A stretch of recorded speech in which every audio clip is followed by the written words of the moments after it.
നമസ്കാരം. ഇക്കഴിഞ്ഞ ലോക്സഭാ തെരഞ്ഞെടുപ്പിന് ശേഷം CPM സ്വയം ഒരു പരിവർത്തനത്തിൻ്റെ പാതയിലാണെന്ന് അവകാശപ്പെടുകയാണ്. വലിയ മാറ്റങ്ങളാണ് പാർട്ടിയിൽ കൊണ്ടുവരുന്നത്.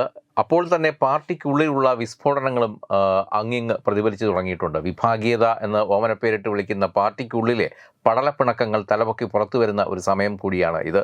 കുമാറെ, കഴിഞ്ഞ ദിവസം CPMൻ്റെ തന്നെ ഉന്നതനായ ഒരു നേതാവും അതുപോലെ കേരളത്തിൽ മുൻ മന്ത്രിയുമായ സുധാകരൻ നടത്തിയൊരു പ്രസ്താവനയാണ് ഇപ്പോൾ സമൂഹ മാധ്യമങ്ങളിലേറെ ശ്രദ്ധേയമായിരിക്കുന്നത്. സുധാകരനെക്കുറിച്ച് നമുക്കറിയാം, അച്യുതാനന്ദൻ മന്ത്രിസഭയിൽ കളങ്കമില്ലാത്ത, അഴിമതി തീരെയുമില്ലാത്ത. അതുകൊണ്ടാണ് ഈ സുധാകരനൊരു പ്രത്യേകതയുണ്ട്, ആരുടെയും മുഖത്ത് നോക്കി എന്തും പറയും. പക്ഷേ അദ്ദേഹത്തിനെ എല്ലാവരും ഇഷ്ടപ്പെടുന്നതിൻ്റെ കാരണം അഴിമതി ലെവലേശം തൊട്ടു തീണ്ടിയിട്ടില്ലാത്ത ഒരു വ്യക്തി എന്നുള്ള നിലയിലാണ്. അദ്ദേഹം ഭരിച്ചിരുന്ന 2 വകുപ്പുകൾ, ദേവസ്വവും അതുപോലെ PWDയും, ഈ രണ്ടും അഴിമതി വിമുക്തമായത് ഒരുപക്ഷെ അദ്ദേഹത്തിൻ്റെ കാലയളവിലാണ്. ഇത് ഏറ്റവും കൂടുതൽ അഴിമതി ഉണ്ടായിരുന്ന ഒരു വകുപ്പ് കൂടിയായിരുന്നു ഈ 2 വകുപ്പുകൾ.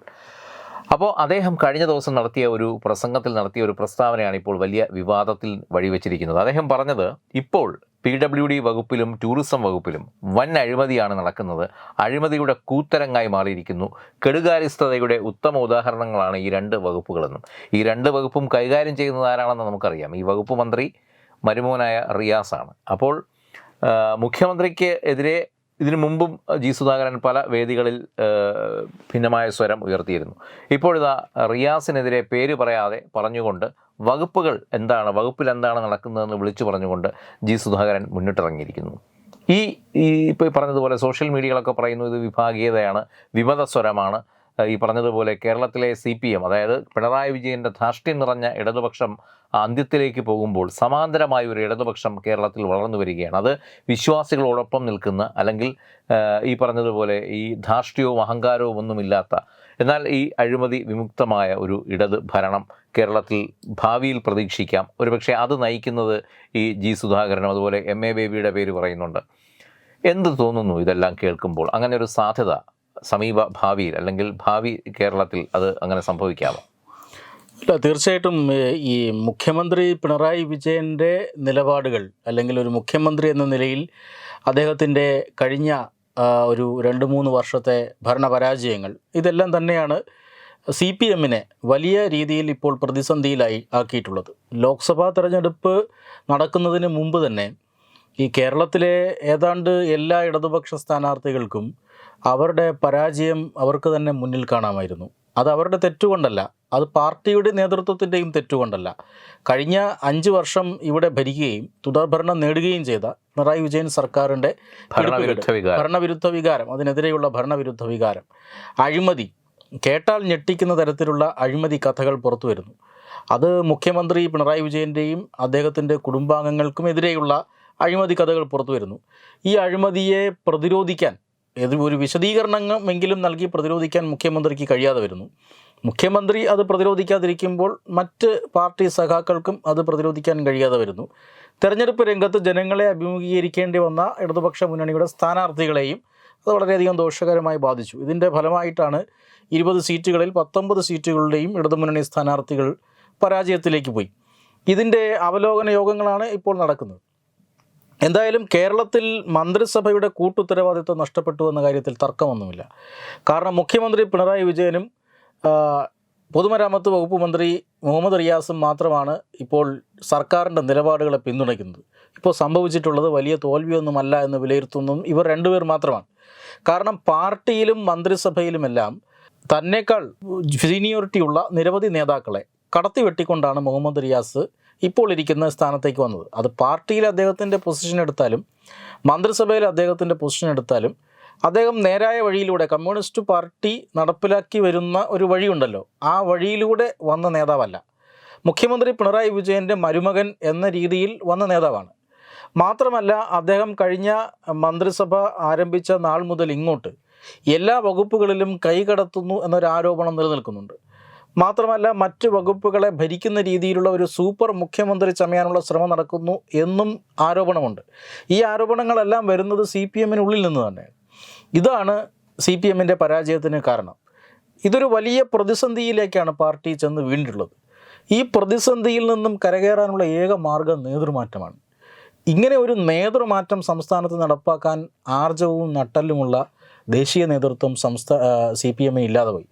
അതുകൊണ്ട് തന്നെ പിണറായി വിജയനെ പൊക്കി മാറ്റി അവിടെ വലിയ സംഘർഷങ്ങളൊന്നുമില്ലാത്ത രീതിയിലൊരു നേതൃമാറ്റം കൊണ്ടുവന്ന് തിരുത്തൽ നടത്താൻ, ഈ തിരുത്താൻ ആർജവമുള്ള പാർട്ടി എന്നൊക്കെ കമ്മ്യൂണിസ്റ്റുകാർ പലതവണ പറയാറുണ്ട്.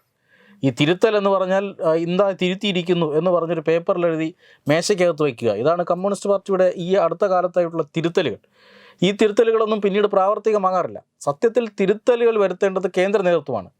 ഈ നേതൃത്വത്തെ മാറ്റിക്കൊണ്ട് ഒരു തിരുത്തലുകൾ വരുത്തണം. പക്ഷേ അതിന് തയ്യാറല്ല. മറ്റേതെങ്കിലും രീതിയിലുള്ള തിരുത്തലുകൾക്ക് വിധേയമാകുമെന്നാണ് കമ്മ്യൂണിസ്റ്റ് പാർട്ടികൾ പറഞ്ഞുകൊണ്ടിരിക്കുന്നത്. പക്ഷേ ഇത് പ്രായോഗികമായി ശരിയല്ല. അതുകൊണ്ട് തന്നെ ഈ പറഞ്ഞ ജി സുധാകരൻ്റെ പ്രസ്താവന പോലും മാധ്യമങ്ങൾ ഇവിടെ വലിയ രീതിയിൽ ചർച്ച ചെയ്യപ്പെട്ടില്ല. കഴിഞ്ഞ ഏതാനും ദിവസങ്ങൾക്ക് മുമ്പ് നമ്മുടെ കോൺഗ്രസ് നേതാവ് ചെറിയാൻ ഫിലിപ്പിൻ്റെ വളരെ പ്രധാനപ്പെട്ട ഒരു ഫേസ്ബുക്ക് പോസ്റ്റ് ഉണ്ടായിരുന്നു. ആ ഫേസ്ബുക്ക് പോസ്റ്റിൽ പറയുന്നത് കേരളത്തിൽ ഒരു തിരുത്തൽവാദി ശക്തി കമ്മ്യൂണിസ്റ്റ് പാർട്ടിക്കുള്ളിൽ രൂപപ്പെട്ടു വരികയാണ്. അതിൻ്റെ ചുക്കാൻ പിടിക്കുന്നത് നേതാവ് MA ബേബിയാണ്. അതിനെ കണ്ണിച്ചുകൊണ്ട് ഒരു കാര്യം കൂടെ ചോദിക്കാനുണ്ട് കുമാർ. കാര്യം കേരളത്തിൽ ഇപ്പോൾ CPM ഒന്നൊന്നുമല്ല ഭീഷണി, പാർട്ടിക്കുള്ളിലുള്ള ഈ പറഞ്ഞതുപോലെ മുഖ്യമന്ത്രിയും മരുമോനും ഉയർത്തുന്ന ഒരു ഭീഷണി പാർട്ടിക്കുള്ളിൽ നിലനിൽക്കുന്നു. പുറമേ നോക്കുകയാണെങ്കിൽ മുൻപ് പ്രബല ശക്തിയായി കോൺഗ്രസ് മാത്രമായിരുന്നു മറുവശത്ത്. ഇന്ന് BJP അതിനേക്കാൾ വലിയ ശക്തിയായി മാറിക്കൊണ്ടിരിക്കുന്നു. BJP ഉയർത്തുന്ന ഭീഷണി ചില്ലറയൊന്നുമല്ല പാർട്ടിക്ക്. അപ്പോൾ അതുകൊണ്ട് തന്നെ ഈ ശക്തമായ ഒരു ഈ പറഞ്ഞതുപോലുള്ള ഈ എല്ലാ ലേബലുകളും എടുത്തു മാറ്റുന്ന ഒരു നേതൃനിര മുന്നിലേക്ക് വന്നേ പറ്റൂ. ആ തിരുത്തൽ തന്നെയാണോ ഈ തിരുത്തൽ ശക്തി എന്നുള്ള രീതിയിൽ ഉദ്ദേശിക്കുന്നത്? ഇത് പാർട്ടി സ്വയം അങ്ങനെ തിരുത്താൻ തയ്യാറാകുമോ ഘട്ടത്തിൽ? ഇല്ല, ഔദ്യോഗികമായി പാർട്ടി അതിന് തയ്യാറല്ല. ഔദ്യോഗികമായി പിണറായി വിജയനെ വെട്ടിമാറ്റാൻ ദേശീയ നേതൃത്വത്തിന് കഴിയില്ല. സംസ്ഥാന നേതൃത്വത്തിനകത്ത് അത്തരത്തിലൊരു വിമത സ്വരങ്ങൾ അത്രമാത്രം കരുത്താർജിച്ചിട്ടുമില്ല. ഈ പറയുന്ന അവലോകന യോഗങ്ങളിലെല്ലാം മുഖ്യമന്ത്രി കനത്ത തെറിവിളി കേൾക്കുകയാണ് സ്വന്തം സഖാക്കളിൽ നിന്ന് മാത്രം. ആ രീതിയിൽ പാർട്ടി മുന്നോട്ട് പോകുമ്പോൾ കൃത്യമായ ഒരു നേതൃമാറ്റം നടത്തേണ്ടതാര്? അത് ദേശീയ നേതൃത്വമാണ്. ആ ദേശീയ നേതൃത്വത്തിന് കേരളത്തിലെ പാർട്ടിയിൽ വലിയ പിടിയൊന്നുമില്ല, കുറേ കാലങ്ങളായി വലിയ പിടിയൊന്നുമില്ല. അതുകൊണ്ട് തന്നെ ഇവിടെ അനൗപചാരികമായി ഒരു ശക്തി വളർന്നു വരികയാണ്. അതാണ് ഈ തിരുത്തൽവാദികൾ എന്നതുകൊണ്ട് ഉദ്ദേശിക്കുന്നത്. അതിൻ്റെ നേതൃസ്ഥാനം MA ബേബിക്കാണ്. MA ബേബിക്ക് ഇത്തരത്തിലുള്ള അതായത് പച്ചയ്ക്ക് പറഞ്ഞാൽ ഒരു വിഘടനവാദ പ്രവർത്തനം അതാണ് നടത്തുന്നത്. ഇതിന് ആവശ്യമായ എല്ലാ പിന്തുണയും കേന്ദ്ര നേതൃത്വം നൽകുന്നുവെന്നും പല പ്രമുഖരായ നേതാക്കളും ഈ തിരുത്തൽ ശക്തിക്കൊപ്പമാണ് എന്നുമാണ് ചെറിയാൻ ഫിലിപ്പ് പറഞ്ഞത്. ചെറിയാൻ ഫിലിപ്പ് കോൺഗ്രസിൻ്റെ നേതാവാണെങ്കിലും ചെറിയാൻ ഫിലിപ്പിന് വർഷങ്ങളോളം CPM പ്രവർത്തിച്ച ഒരു പ്രവർത്തന പരിചയം കൂടിയുണ്ട്. അതുകൊണ്ട് തന്നെ അദ്ദേഹം പറയുന്ന ഈ വാക്കുകൾ നമുക്ക് അങ്ങനെ അങ്ങ് തള്ളിക്കളയാനാവില്ല. അദ്ദേഹം പറയുന്നതിൽ കൃത്യമായി ഈ പറയുന്ന തിരുത്തൽവാദ ശക്തികളിൽ പ്രമുഖരായ നേതാക്കന്മാരിൽ ഒരാളാണ് ജി സുധാകരൻ, മറ്റൊരാൾ കടകംപള്ളി സുരേന്ദ്രനാണ്, തോമസ് ഐസക് ഉണ്ട്. നമ്മൾ പരിശോധിച്ചു കഴിഞ്ഞാൽ ഈ നേതാക്കളെല്ലാം ഒന്നിനു പുറകെ ഒന്നായി സംസ്ഥാന നേതൃത്വത്തിനെതിരെ, പിണറായി വിജയനെതിരെ, ടൂറിസം പൊതുമരാമത്ത് വകുപ്പുകൾക്കെതിരെ കൃത്യമായ ആരോപണങ്ങൾ ഉന്നയിക്കുന്നത്. അല്ല, ഇതിൽ തന്നെ ജനങ്ങൾ ആഗ്രഹിക്കുന്ന ചില നേതാക്കളുണ്ട്. ഇപ്പോൾ Shailaja teacher, G Sudhakaran, MA baby. അപ്പോൾ ഇവരെല്ലാവരും കൂടെ ചേർന്നാൽ ബദലായി ഒരു വലിയ ശക്തിയായി മാറാൻ സാധ്യതയില്ലേ? തീർച്ചയായും ഒരു വലിയ ശക്തിയായി മാറും. പക്ഷേ പാർട്ടിയുടെയും അതുപോലെ തന്നെ സർക്കാരിൻ്റെയും കടിഞ്ഞാൺ പിണറായി വിജയൻ്റെ കയ്യിലാണ്. വല്ലാത്തൊരു പവറാണ് പിണറായി വിജയൻ്റെ കയ്യിലുള്ളത്. കേന്ദ്ര ഏജൻസികളും കേന്ദ്ര സർക്കാരും പോലും പലപ്പോഴും ഈ അധികാരത്തിന് മുന്നിൽ, അതായത് ജനങ്ങൾ നൽകിയിട്ടുള്ള അധികാരം നല്ല രീതിയിലും മറ്റ് രീതികളിലും ഉപയോഗിക്കാം. ഈ കേന്ദ്ര ഏജൻസികളുടെ അന്വേഷണത്തെ പോലും തടസ്സപ്പെടുത്തുന്ന രീതിയിൽ ഈ സ്വർണ്ണക്കടത്ത് കേസിൽ ED അന്വേഷണം എങ്ങനെയാണ് തടസ്സപ്പെട്ടത്? EDയുടെ അന്വേഷണം മുന്നോട്ട് കൊണ്ടുപോകാൻ കഴിയാത്ത രീതിയിൽ ഇവിടുത്തെ ഉന്നതങ്ങളിൽ നിന്നുള്ള സമ്മർദ്ദമുണ്ടാകുന്നുണ്ട്. അതുകൊണ്ട് തന്നെ അവർ ഈ കേരളത്തിൽ നിന്ന് കേസ് മാറ്റണമെന്ന് കോടതിയിൽ ഹർജി കൊടുത്തിട്ട് വെയിറ്റ് ചെയ്യുകയാണ്. എന്നാണോ കോടതി ഈ കേസ് മാറ്റുന്നത് അന്ന് മുതൽ ED സ്വർണ്ണക്കടത്ത് കേസിൽ വീണ്ടും സജീവമായി രംഗത്ത് വരും. ഇത്തരത്തിൽ ഒരു അധികാര കേന്ദ്രീകരണം അത് വളരെ നേരത്തെ തന്നെ പിണറായി വിജയനിൽ സ്ഥാപിതമായി പോയി. അന്ന് തന്നെ പല നേതാക്കളും ഇക്കാര്യത്തിൽ മുന്നറിയിപ്പ് നൽകിയതാണ്. പാർട്ടി അത് കേട്ടില്ല. കാരണം ഒരു ഐക്കൺ അവർക്ക് മുന്നിൽ നിർത്താനുണ്ട്. ഈ ഐക്കൺ ഉപയോഗിച്ച് തിരഞ്ഞെടുപ്പുകളിൽ വിജയിക്കാം എന്ന് പാർട്ടി കണക്ക് കൂട്ടി. അതുകൊണ്ട് തന്നെയാണ് പാർട്ടി സെക്രട്ടറിയുടെ ഒരു അധികാരം പോലും MV ഗോവിന്ദനിൽ നിന്ന് ചോർന്നുപോയി. ഇതൊരു തോൽവിയേ അല്ല എന്ന് നിയമസഭയിൽ മുഖ്യമന്ത്രി പറയുമ്പോഴും പാർട്ടി സെക്രട്ടറി പറയുന്നത് നന്നായിട്ട് നമ്മൾ തോറ്റു എന്ന് തന്നെയാണ്. എന്നിട്ട് പോലും ഈ സർക്കാരിനെ നിലയ്ക്ക് നിർത്താനോ സർക്കാരിനെ തിരുത്തിക്കാനോ പാർട്ടിക്ക് സാധിക്കുന്നില്ല. സംസ്ഥാനത്തെ പാർട്ടിക്കും സാധിക്കുന്നില്ല, കേന്ദ്രത്തിലെ പാർട്ടിക്കും സാധിക്കുന്നില്ല. അതുകൊണ്ട് തന്നെയാണ് യാതൊരു അധികാരങ്ങളും ഇല്ലാത്ത ഒരു വിഭാഗം. തോമസ് ഐസക്ക് കഴിഞ്ഞ മന്ത്രിസഭയിൽ മന്ത്രിയായെങ്കിലും ഒതുക്കപ്പെട്ടയാളാണ്. എം.എ. ബേബിയെ സംസ്ഥാന രാഷ്ട്രീയത്തിൽ നിന്ന് ഒതുക്കപ്പെട്ടയാളാണ്. ജി സുധാകരൻ ഒതുക്കപ്പെട്ടയാളാണ്. കടകംപള്ളി സുരേന്ദ്രൻ ഒതുക്കപ്പെട്ടയാളാണ്. ശൈലജ ടീച്ചർ ഒതുക്കപ്പെട്ടയാളാണ്. ഇവരെല്ലാം പാർട്ടിയിൽ ശക്തി പ്രാപിച്ച് വരുന്നു എന്നുള്ളത് തന്നെയാണ്. പക്ഷേ അടുത്ത നിയമസഭാ തെരഞ്ഞെടുപ്പിൽ എന്തെങ്കിലും പാർട്ടിക്ക് ഗുണകരമായ രീതിയിൽ ഇവർക്ക് ചെയ്യാൻ സാധിക്കുമോ എന്ന് ചോദിച്ചാൽ അത് സംശയമാണ്. പക്ഷേ പിണറായി വിജയനെയും മരുമകനെ തന്നെയാണ് ഇവർ ആദ്യമായി പോയിന്റ് ചെയ്യുന്നത്. കാരണം ജി സുധാകരൻ പറയുന്നത് അക്ഷരം പ്രതി ശരിയാണ്. പൊതുമരാമത്ത് വകുപ്പിൽ ഇപ്പോൾ നിലച്ചുപോയ പദ്ധതികൾ തന്നെ ഒരുപാടുണ്ട്.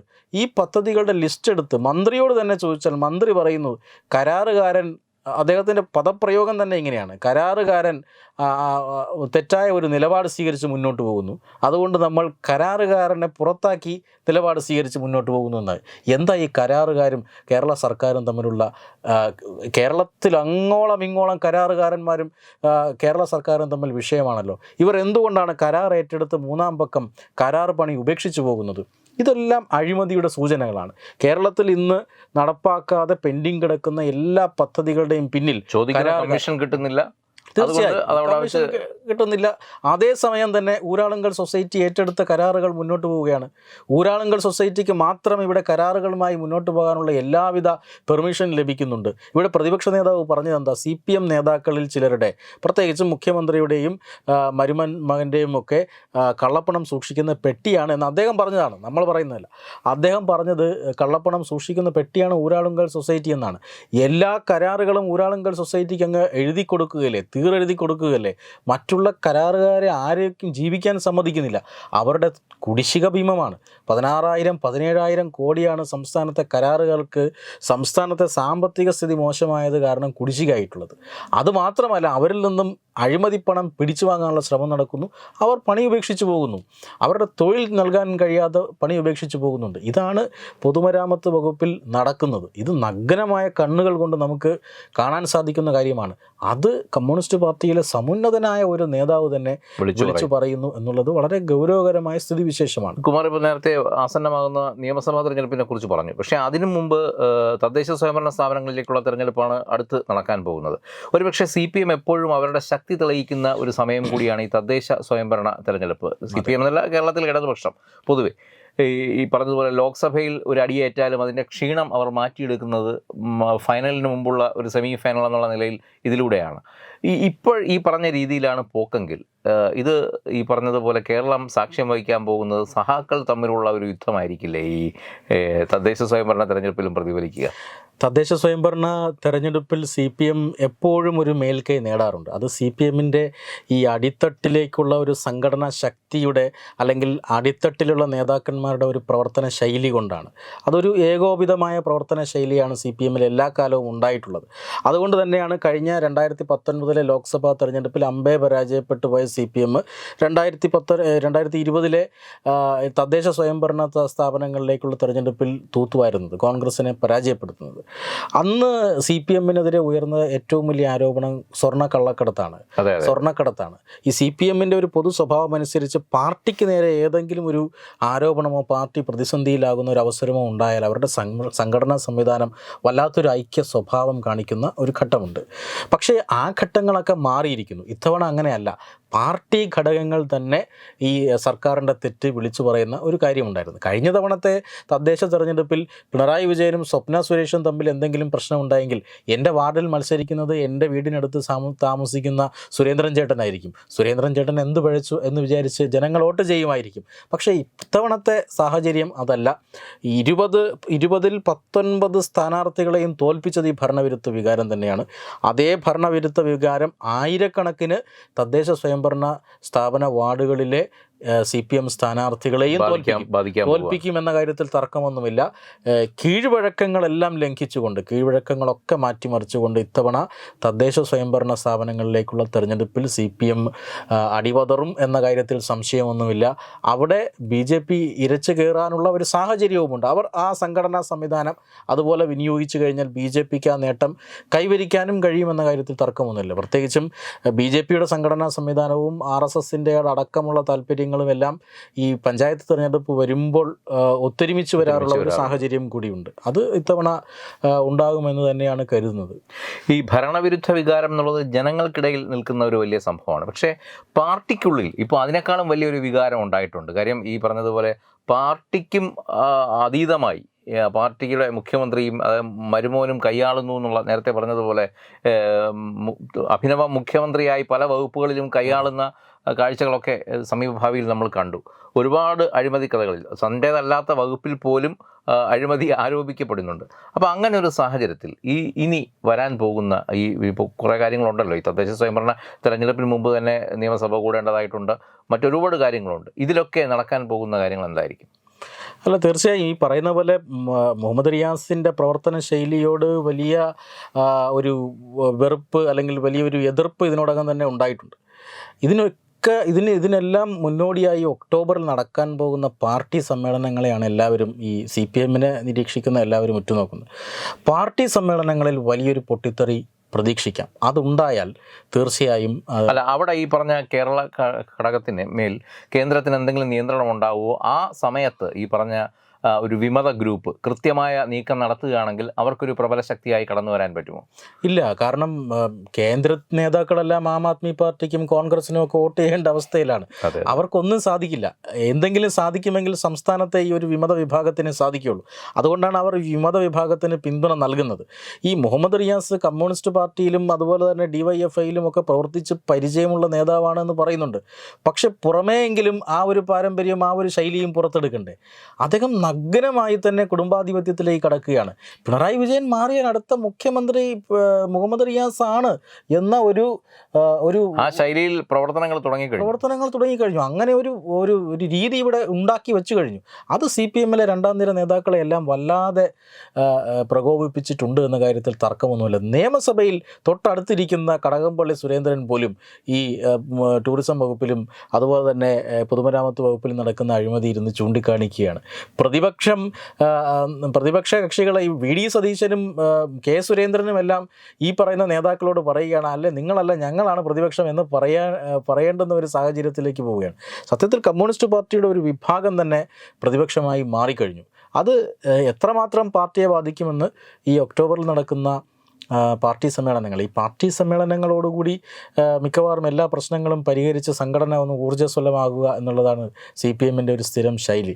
അത് ഈ വിഭാഗീയ പ്രവർത്തനങ്ങളെ എങ്ങനെ ഈ പാർട്ടി സമ്മേളനങ്ങൾ അതിജീവിക്കും എന്ന് കാത്തിരുന്ന് കാണണം. വളരെ നിർണായകമാണ് ഒക്ടോബറിൽ തുടങ്ങാൻ പോകുന്ന പാർട്ടി സമ്മേളനങ്ങളെന്ന് ഈ ഘട്ടത്തിൽ വിലയിരുത്തും. ഏതായാലും ഈ ഭസ്മാസുരന് വരം കൊടുത്തൊരു കഥയുണ്ട്. അതുപോലെ ഈ ഭസ്മാസുരൻ കംപ്ലീറ്റ് പാർട്ടിയെ ഒന്നടങ്കം അടപടലം ഭസ്മമാക്കും എന്നുള്ള രീതിയിലൊക്കെയുള്ള പോസ്റ്റുകളൊക്കെ വരുന്നുണ്ട്.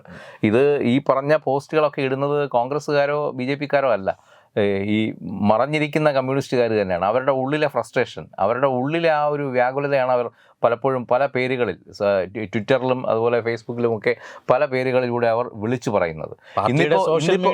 ഇന്നിപ്പോൾ പിണറായി വിജയനെ കാര്യമായി തെറി പറയുന്നുണ്ടെങ്കിൽ അല്ലെങ്കിൽ കാര്യമായി വിമർശിക്കുന്നുണ്ടെങ്കിൽ അതൊരു കോൺഗ്രസ്സുകാരനോ BJP-ക്കാരനോ അല്ല, മറിച്ച് സഹാക്കന്മാർ തന്നെയാണ്. അവർക്കത് വെട്ടത്തുമെന്ന് പറയാൻ പറ്റുന്നില്ല. അതുകൊണ്ട് പിന്നാമ്പുറത്തിരുന്ന് മറഞ്ഞിരുന്ന് പറയുന്നു എന്നുള്ളതേ ഉള്ളൂ. എന്തായാലും വലിയ രാഷ്ട്രീയ കോളിളക്കമാണ് ഇനി വരാൻ പോകുന്നത്. ഈ പറഞ്ഞതുപോലെ ഒക്ടോബറിൽ പാർട്ടി സമ്മേളനം വരുന്നു. അത് കഴിയുമ്പോഴറിയാം കേരളത്തിലെ പാർട്ടിയുടെ ഭാവി എന്താണ്, വരാൻ പോകുന്ന തെരഞ്ഞെടുപ്പുകളിൽ എന്ത് നേട്ടമാണ് ഇടത് ഇനി കൊയ്യാൻ പോകുന്നത്. സൂചിപ്പിച്ചതുപോലെ ഒരു ഭാഗത്ത് ഇങ്ങനെ നിൽക്കുമ്പോൾ മറുഭാഗത്ത് കോൺഗ്രസും BJP-യും ശക്തമായ ഒരു വെല്ലുവിളിയും ഉയർത്തുന്നുണ്ട്. എന്തായാലും വരുന്ന കാര്യങ്ങൾ അതിനി പറഞ്ഞിങ്ങനെ നമുക്ക് സമയം കൊല്ലാമെന്നല്ല, അത് കണ്ട് മനസ്സിലാക്കേണ്ട കാര്യങ്ങൾ തന്നെയാണ്. എന്തായാലും അതുവരെ നമുക്ക് കാത്തിരിക്കാം. വെബ് ഡെസ്ക് തത്തുമൈ news. Powered by Jyothis, realising your dream home. Our ongoing luxury apartments projects are Crown near Karivattam, The Square near UST Global, White Manor near Aattugal Ambalathara, and Evergreens Luxury Villas near Tirumala. Call 90482 55599. Jyothis Building Promoters Private Limited, Thiruvananthapuram.